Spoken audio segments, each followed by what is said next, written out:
Donnie and Dolly. The team is supported by ableauctions.ca. Closing your business? We can help. It is Wednesday, and as we told you earlier, all of our guests today are brought to you by our title sponsor, Able Auctions, ableauctions.ca. Bo Horvat returns to Rogers Arena tonight. It's the Islanders versus the Canucks. Stefen Rosner, friend of the show, he covers the Islanders for the Hockey News. He's done an article, as we talked about earlier, on Bo Horvat's return, and Stefen joins us now. He's in Vancouver. Stefen, thanks for doing this, sir. How are you? Good. Thanks, you guys, for having me. I really do appreciate it. Yeah, no problem. Tell us about, I know you tweeted this, you were unable to take a picture. We'd like to hear about our city. Tell us about your descent into Vancouver. Yeah, it was beautiful. That's really the only way to put it. I mean, seeing the mountains, covered in snow there, and then the city too, walking around last night, going to dinner. Love the atmosphere, love the feel. It was definitely cool because I've never been here before, but definitely want to come back for sure. Oh, it's something else. I agree with you totally on everything you just said.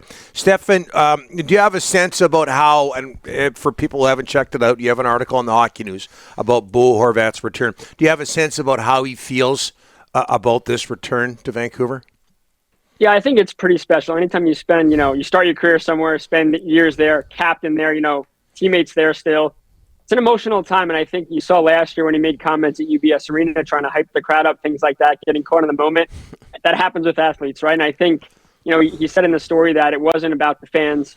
Really, it was towards management and how all of that really ended there. We know that story, that situation, the cap, all of that. But I think for him, this is truly going to be an emotional night. Now we'll see how the fans, are they going to cheer for him? Are they going to boo him? It's probably going to be divided, but at the same time, he's back where it all began, and he's very excited for it.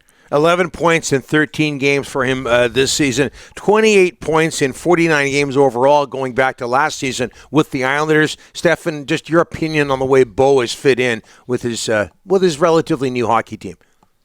Yeah, I think he's fitting well. Again, you want to see the scoring. And I think last year the struggles were he had the chances, wasn't burying. And again, this year is the same story. He's got 2 goals at even strength, but he's been playing with Mathew Barzal, who he only played with for 6 games last year before Barzal's season-ending injury. So they've certainly built up chemistry. They've been dangerous. It's just been a matter of just finishing those chances. But I think he fits well. He's defensively sound. He wins defensive zone draws. He's a big face-off guy. And again, it takes some time to learn how to play with Mathew Barzal. But like I said, the chances are certainly there. Just finding ways to bury. And a guy like that, Bo Horvat, when he scores, I feel like he'll score in bunches. So again, it's just trying to find the back of the net as early and often as possible. Stefen, when he got there, $8.5 million, that's a big contract. Does the contract ever get brought up? I mean, everyone's going to want you to live up to it. That's something, and it doesn't matter what city and what sport. Everybody wants you to live up to that contract. Yeah, the fans certainly bring up the contracts all the time, and it's definitely understandable. Again, you're paying a lot of money for a guy that you want to produce, a guy that was producing obviously above average with Vancouver last year. But again, I think it's about looking at the expectations, is Horvat going to reach what he did last year? Is he a 50-goal scorer in this league? Probably not, no. But what he does all those other things that I think in the Islanders system are supposed to work. Now, right now, the Islanders are on a 5-game skid. Nothing's working. Everything's out of sync. But when Horvat's on his game, the Islanders can be on their game. And we just have to see him maybe not take that extra step, but again, just maybe lead more in the goals department. And once the goals come, he's doing everything else right to help this team win. It's just, again, it's a team effort. It's a team sport. And right now, nothing's going right. Yeah, and nothing's going right. 5 games, losses, but you've been outscored, the Islanders, 18-9. What's going on with this team? Yeah, and the goals come in bunches for the opponent, and we're seeing that in the third period for sure. They've been outscored 11-1 on this losing streak in the third periods, and the biggest issue for the Islanders right now is that pretty much they coming out of the gates much better than they did a year ago. That was a huge issue. They're just playing 40 minutes of hockey, and when the third period comes, whether it's tied, whether they have the lead, it's gone, and it's gone early. And I think a big issue has been the penalties they're taking. They've been pretty undisciplined in the third periods. On this losing streak, they've taken 8 penalties in the third period. The other day against Edmonton, Simon Holmstrom takes a tripping penalty. They score. Ryan Pulock takes a penalty. And it's just, again, disaster once the third period begins. If this Islander team could play a full 60-minute effort, which you used to see under Barry Trotz, this team's towards the top of the Metropolitan Division right now rather than at the basement. So I think the biggest thing is discipline in the third, but also is confidence lacking? I mean, the team believes in themselves. They believe in their head coach. But it's just right now you're seeing a third period where the team just not nervous, but they're sitting back or they're making little mistakes. And just every mistake they're making is ending up in the back of the net. And when the other opponents make mistakes, the Islanders just aren't capitalizing. You mentioned the head coach. They were chanting fire, Lambert, in one of the home games recently. One of the players came out and said, that's not right. What's going on with the head coach and the heat there?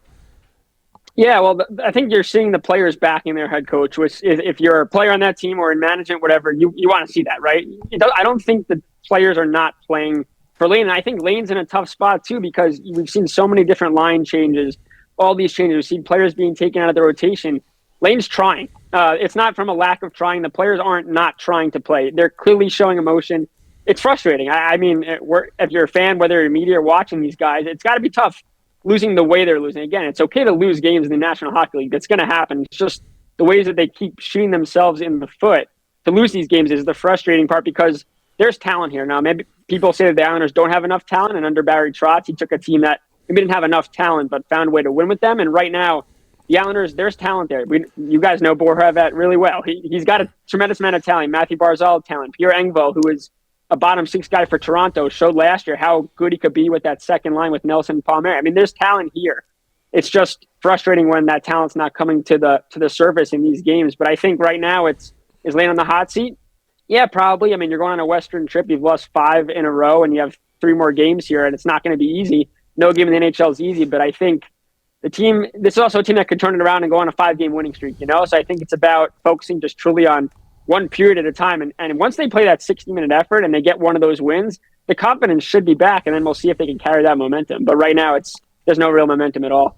Talking with Stefen Rosner, HockeyNewsNHL.com. We talked about Mathew Barzal, who's from Coquitlam, from the Vancouver area. Stefen, 3 goals in 14 games. What's your opinion about of the way he's played? I thought as of late he's played pretty well. Again, it's one of those things where you look at stats with Matt Barzal and he's not racking up the points, he's not racking up the goals, racking up the assists, but this is a guy that's a playmaker. As much as people want to say he has a lethal shot, which he does, maybe he doesn't shoot enough, even though the stats say he does shoot enough, but he's a guy that needs people to bury. He's not going to rack up assists if his teammates aren't scoring. And again, not to put blame on Horvat, but there's been times where Barzal sets Horvat up, and he doesn't miss the net. That's the positive with Horvat. He very rarely misses the net. It's just the goalies make the save, or he's shooting into the chest a little too often. But I think for Barzal, he's skating well. He's creating time and space. Again, this is a guy also who was a center, then got moved to right wing last year, and he feels more comfortable on the left, which is where he's playing now.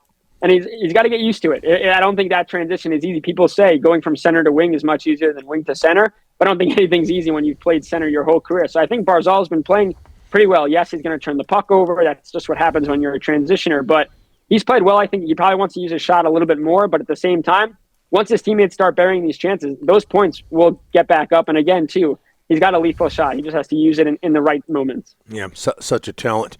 And I'm sure Bo and Matt really enjoyed the descent into Vancouver. I'm positive about that. Hey, Stefen, thanks so much for doing this. So we'll get you back on the next time the Canucks play the Islanders. Really appreciate it. Appreciate it, guys. Have a good one. You bet.